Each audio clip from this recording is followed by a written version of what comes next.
Kahit anong gawin mo, may masasabi pa rin ang ibang tao sa'yo. Pagka pinakain mo ng candy at chocolates ang mga anak mo, sasabihin ng iba, "Hala, huwag mong sanayin sa ganyan." Pagka di mo pinakain, sasabihin, "Ala, ang selan naman sa anak." Pag nasa private school ang anak mo, sasabihin, "Feeling mayaman." Pagka nasa public naman, sasabihin sa'yo, di kasi afford ang private." Pagka palaayos ka sa sarili, sasabihin, "Feeling dalaga." Pagka di ka naman nag-ayos, losyang na. Binilhan ng mamahaling damit at laruan ng mga anak mo. Lustay sa pera, kakalakihan at pagsasawaan din ng mga bata yan. Kapag di mo binilhan, nakakaawang anak niya, wala man lang bagong gamit.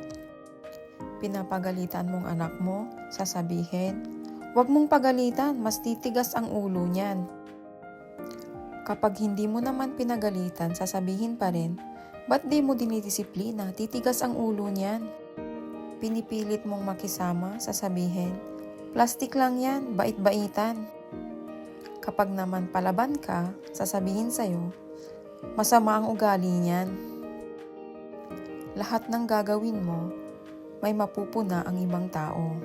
Kaya kung ako sa'yo, kung ano ang alam mong tama, kung saan ikakasaya mo, hanggat walang matatapakang tao, yun ang gawin mo.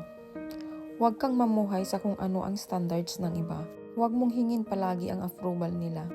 Buhay mo yan, pamilya mo yan. Kung may masasabi sila, kung ayaw kanila, wala sa'yo ang problema, nasa sa kanila.